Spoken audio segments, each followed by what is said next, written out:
Gracias, gracias. Gracias, señorita, gracias. Muy amable. Ya me estaba olvidando, perdón.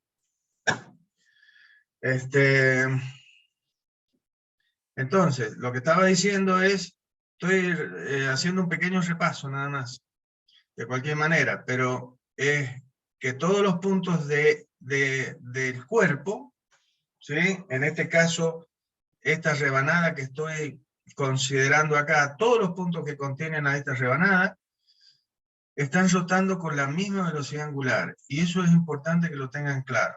Por lo tanto, también tienen la misma aceleración angular.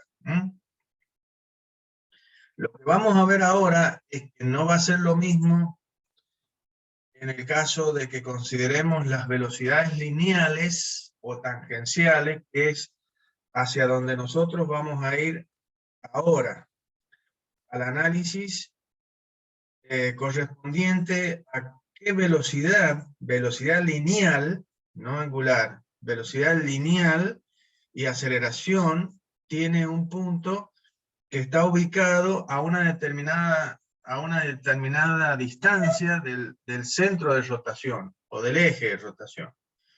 Entonces, la búsqueda ahora es hacia, grabé, ¿no? Sí, bien. La búsqueda es hacia encontrar esas ecuaciones que me van a definir la cinemática correspondiente a un cuerpo que se mueve con rotación pura. Y así como lo hicimos para movimientos de traslación pura, buscaremos encontrar esas ecuaciones que van a definir la rotación del cuerpo, y ese análisis, como siempre, deberá tener como primer paso, ¿no es cierto?, el análisis de la geometría, o estableciendo a través de la geometría las posiciones del punto a analizar dentro de los infinitos puntos, o a través del punto que voy a analizar el movimiento de ese cuerpo. Una vez que obtenga la ecuación que me da la geometría, que me da la posición, como ya sabemos, por análisis matemático, derivando esta expresión, vamos a llegar a obtener la expresión de velocidad y aceleración, que es el camino lógico de todo análisis, geométrico y cinemático. La búsqueda final nuestra va a ser, perdonen que me vaya un poquito para atrás, discúlpenme, la búsqueda nuestra va a ser básicamente encontrar las ecuaciones que van a definir cómo un punto cualquiera, como por ejemplo el punto P, que pertenece a este cuerpo, las ecuaciones que van a definir, como dije, velocidad, aceleración, de un punto que se mueve según una trayectoria circular alrededor del eje fijo, que en este caso, como dijimos, para simplificar los análisis, hemos hecho coincidir el eje respecto del cual rota ese cuerpo con el eje Z de nuestro sistema de referencia. Entonces, eso nos ayuda a que el análisis sea más simple, más fácil.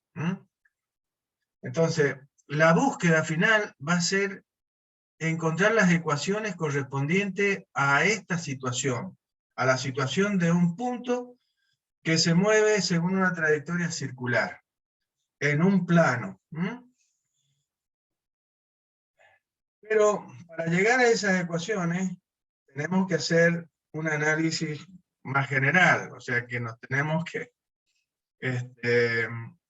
avenir a hacer todo el análisis de mecánica racional, considerando el movimiento general. O sea, nosotros vamos a llegar a una ecuación geométrica que nos va a dar la posición de ese punto en ese cuerpo, y que va a estar dada, vamos a utilizar coordenadas polares, y que va a estar dada por esta ecuación, que dice que el vector R es un vector que tiene como módulo el valor de R, un valor cualquiera, multiplicado por un versor que le va a dar, esto sería un versor, mu sub R, en esta, como vamos a usar coordenadas polares, vamos a usar determinada nomenclatura para definir a los versores, porque vamos a trabajar con coordenadas cartesianas y vamos a trabajar con coordenadas cilíndricas o polares. En este caso, a donde nosotros queremos llegar va a ser a que podamos definir, ¿no es cierto?, todas las ecuaciones correspondientes a un punto de un cuerpo que se mueve siguiendo una trayectoria circular, con un determinado radio R, que define ese va a ser el vector posición R, que va a definir la posición de ese punto con respecto al centro de rotación, que es el eje. Y la ecuación geométrica que va a definir esa posición va a ser esta ecuación, en coordenadas polares. Y este versor va a ser un versor que le va a dar carácter vectorial a este vector. Ahora, a esto vamos a llegar una vez que nosotros planteemos las ecuaciones, pero lo vamos a hacer de una manera muy general, para que finalmente, a través de una serie de simplificaciones, vamos a llegar a esta ecuación. Pero no tenemos otra que, para poder entender y comprender todo este análisis, debamos iniciar, y también para que ustedes tengan una visión más importante de lo que es la mecánica racional, es que vamos a considerar el análisis de una manera en la cual un punto cualquiera de un cuerpo sigue una trayectoria cualquiera en el espacio. O sea, no va a ser una trayectoria circular, sino va a ser una trayectoria cualquiera. Y vamos a determinar, por supuesto, las ecuaciones de la geometría, que me va a dar la posición, y las ecuaciones cinemáticas, que me van a dar la velocidad y la aceleración, para ese movimiento general. Y después, finalmente, como les he dicho, vamos a particularizarlo para el caso de un movimiento circular.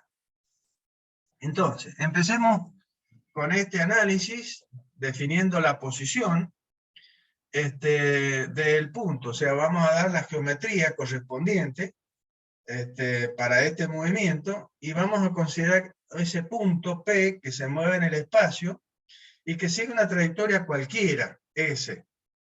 Entonces,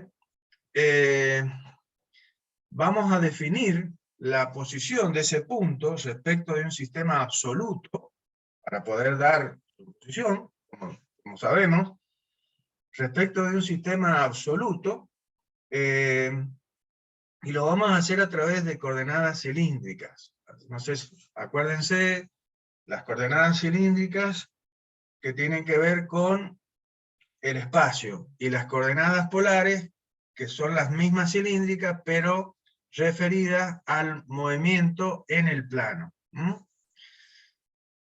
Entonces, en el caso de definir la posición de este punto P, que se está moviendo según una trayectoria cualquiera, esa es una trayectoria cualquiera que puede seguir un punto de un cuerpo que se está moviendo en ese espacio. Y acá hay un error, y tengo que ser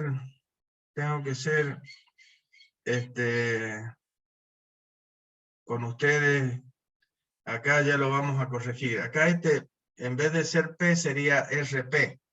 RP. Así que tengan cuidado con esto.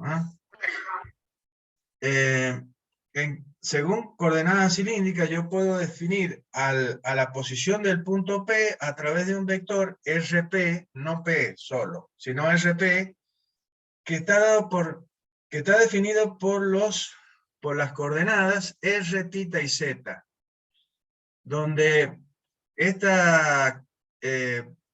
parámetro R, o coordenada, es la que denominamos componente radial, θ es la componente transversal, y Z es la componente axial. Son las componentes correspondientes a el punto P, definido su posición a través de las coordenadas cilíndricas. ¿Qué son estas coordenadas? ¿Qué es lo que nos están dando estas coordenadas? La componente axial, como podemos ver, es una coordenada que es idéntica al caso de las coordenadas cartesianas. Acuérdense que las coordenadas cartesianas se definen por un parámetro X, un parámetro Y y un parámetro Z, según las coordenadas cartesianas. En el caso de expresarlo a través de coordenadas cilíndricas, tenemos una R, que es radial, un θ, que es la coordenada transversal, y un Z, que es la coordenada axial.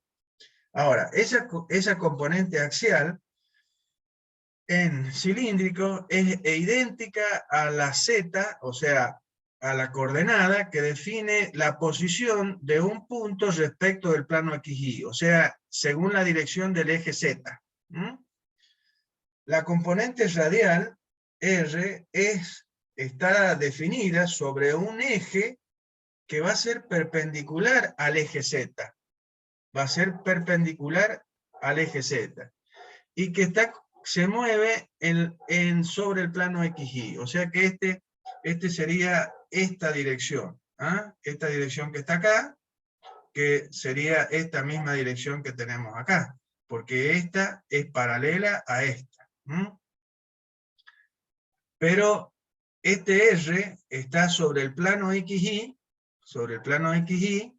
¿sí? Y es un eje que estaría en la dirección hacia afuera, sería la dirección positiva en la que voy a medir la variación de la componente radial R. Bien. Y la componente transversal va a ser el ángulo que formaría este eje R, con el eje X. Esto me va a dar ¿qué cosa? La posición de este eje R respecto de uno de los ejes coordenados que es cartesiano, que es el eje X. ¿Cómo se mide cuál es el sentido positivo? Y es el que da la regla de la mano derecha, que ya lo habíamos visto anteriormente en el día de ayer. El sentido positivo se define como antihorario, siempre, acuérdense, opuesto al giro de las agujas del reloj. Ese sería el sentido positivo. El sentido negativo sería el sentido en que rotan las agujas del reloj. Ese sería el negativo. Eso lo vimos ayer como una de las convenciones y lo vamos a seguir viendo a lo largo de toda la materia. Lo voy a repetir muchas veces, seguramente. Bien, entonces tenemos esta situación en la que, vuelvo a repetir, un punto se mueve según una trayectoria S cualquiera en el espacio, y yo quiero definir las ecuaciones que tienen que ver con la geometría, la velocidad y la aceleración. Y voy a usar estas componentes para poder definir. Para poder realizar el estudio completo, como primera instancia, yo necesito realizar la relación que existen entre estos parámetros que nos dan las coordenadas cartesianas y las coordenadas cilíndricas. O sea, entre los ejes X y Z y las correspondientes a R, θ y Z. ¿Por qué? Porque yo tengo que dar la posición relativa de uno respecto del otro. Cuando yo quiera definir la posición de un punto cualquiera, que se mueve respecto de este sistema, y después traducirlo a este sistema absoluto, que es finalmente el que a mí me importa. Yo quiero ver lo que está pasando desde mi sistema absoluto.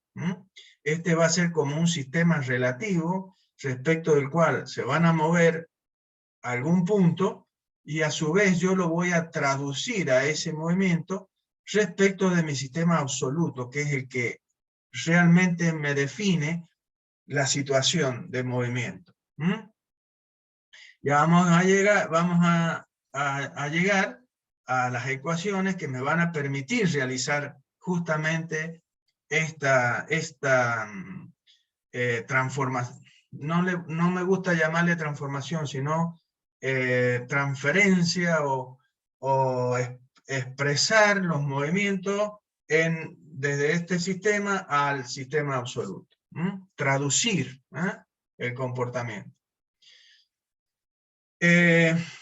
Entonces, en este sistema que vamos a colocar en el punto P, va a ser un sistema que tiene el concepto también de como el que hemos definido anteriormente, un sistema relativo, y el cual tenemos los ejes radiales, los ejes transversal y el eje axial. Cada uno de estos ejes tiene un versor, así como los ejes cartesianos tienen versores que están definidos. El eje X tiene un versor Y, el eje Y tiene un versor J, y el eje K tiene un versor, el eje Z tiene un vector K. Acá estos ejes radial va a tener un vector mu sub R, que va a ser el versor correspondiente, que le va a dar carácter vectorial a este eje. Mu sub θ va a ser el versor correspondiente al eje transversal, y mu sub Z va a ser el versor correspondiente al eje axial. Estos son los versores. Acuérdense que los versores son vectores de valor unitario. Vale 1 el valor de ese versor. Bien. Entonces, vamos a comenzar por hacer estas relaciones entre coordenadas polares y coordenadas cilíndricas, coordenadas cartesianas y coordenadas cilíndricas, y nosotros podríamos realizar una primera, perdón, disculpen, una primera relación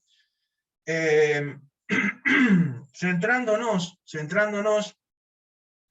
en el plano XY, donde tenemos definido la dirección del eje, del eje radial, y el ángulo θ, que me define la componente transversal.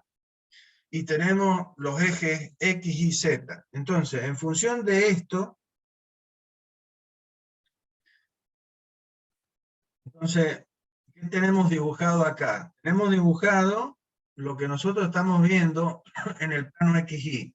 Y hemos tomado el plano XY y estamos mirando básicamente el plano XY. Entonces yo me voy a circunscribir solamente a ver el plano XY y qué está contenido en el plano XY. En el plano XY, vuelvo a repetir, tengo este eje R, donde está definida la componente R, ¿sí? Correspondiente. Porque finalmente el punto P, en función de las coordenadas, a ver si entienden, yo estoy definiendo la posición de este punto P en coordenadas cilíndricas como las componentes R, fíjense, la componente R, la componente θ y la componente Z.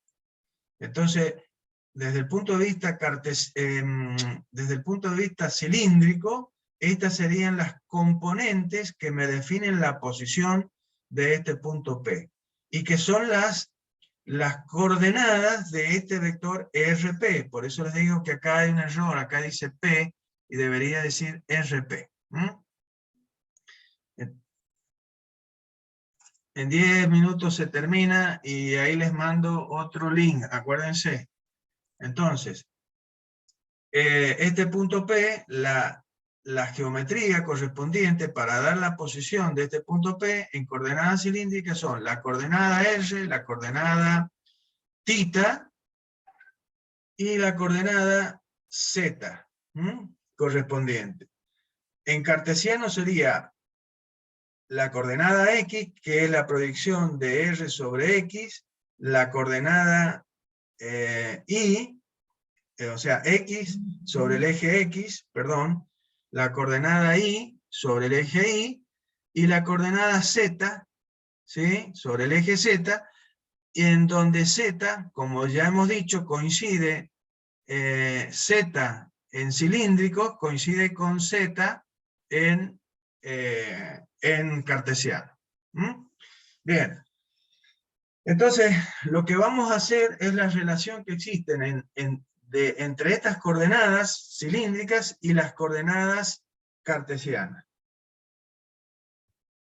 Eso es lo que vamos a hacer. Entonces tenemos el plano XY, tenemos a la coordenada R, que es radial, el ángulo θ, que forma con respecto al eje X, y entonces por la trigonometría sabemos que la proyección de R, del vector R, que R no es otra cosa, volviendo para atrás, R no es otra cosa, R no es otra cosa que la proyección de este vector RP espacial, porque está en el espacio, es la proyección de este vector RP sobre el plano XY. Y esto me da la coordenada R. Entonces eso es lo que estamos viendo nosotros acá en el plano XY. Va a ser R, que va a estar formando un determinado ángulo θ, y este R va a tener una proyección sobre el eje X, que va a ser R por coseno de θ, y una proyección sobre el eje Y, que va a ser R por seno de θ. Entonces, la relación, sabemos por trigonometría, que el coseno de θ es el cateto adyacente sobre la hipotenusa, y de ahí tendremos que X va a ser R por el coseno de θ. El cateto opuesto, que será Y, es el seno es el cateto opuesto sobre la hipotenusa, por lo tanto Y será R por el seno de θ, y Z será Z, como hemos visto. O sea, coinciden estos dos parámetros en ambos sistemas de referencia. Bien. Esto por el lado de las coordenadas, y ahora también deberemos realizar una relación entre los versores correspondientes a los ejes cartesianos y los ejes correspondientes al sistema cilíndrico. Entonces, por eso ahora vamos a considerar qué relación hay entre los versores U sub R, U sub R, U sub θ y U sub Z con los versores del sistema cartesiano, que van a ser los versores I, J y K. Entonces, I, que es el versor que define el carácter vectorial, vuelvo a repetir, del eje X, J, que es el versor que define el carácter vectorial del eje y K, que define el carácter vectorial del eje Z. El versor U sub Z coincide con el versor K, ¿sí? Pero los versores U sub R ¿sí? Y U sub θ no están en el plano. Si ustedes proyectan, así como U sub R, si ustedes ven, U sub R está en la dirección de un eje que es perpendicular al eje Z. Entonces su proyección, como dije recién, está sobre el eje, sobre el plano XY, que sería esta. ¿Ah? Entonces, este versor U sub R es un versor que está en esta dirección, sobre el plano XY. Y el U sub θ, que es perpendicular a U sub R, U sub θ, también está sobre el plano XY y perpendicular a U sub θ. Por eso lo tenemos dibujado de esta manera, de tal manera que U sub R está en el primer cuadrante, como lo vemos, pero U sub θ estaría en el segundo cuadrante. A fines de hacer el análisis en forma simple y sencilla, estamos haciendo coincidir este sistema este sistema cilíndrico definido por U sub R, U sub θ y U sub Z, con el origen del sistema cartesiano X y Z, o sea, con el versor Y, el versor J y el versor K. Y la idea es que podamos expresar a cada uno de estos versores en función de los versores cartesianos, porque al final es lo que nosotros queremos realizar. Entonces, si analizamos a U sub R, vamos a analizar a U sub R, que está en el primer cuadrante, correspondiente al plano XY, donde tenemos la dirección positiva de X y la dirección positiva de X y la dirección positiva del eje Y. Entonces, por eso tenemos, vamos a mirar solamente esta situación. Entonces tenemos el eje X, el eje Y, y tenemos el versor U sub R en ese plano, formando un ángulo θ con respecto al eje X. Entonces, este versor va a tener componentes sobre el eje X y sobre el eje Y, positivos, en las direcciones positivas de ambos ejes. Esta componente de U sub R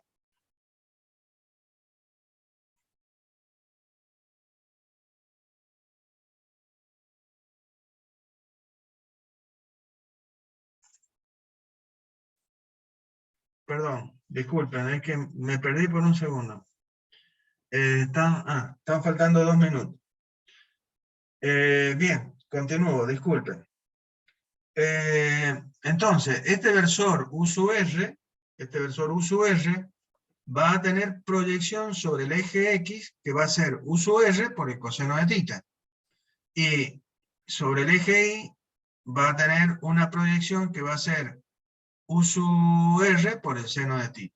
Por lo tanto, yo puedo expresar a este versor U sub R algebraicamente, por el álgebra, como la suma de estas dos proyecciones.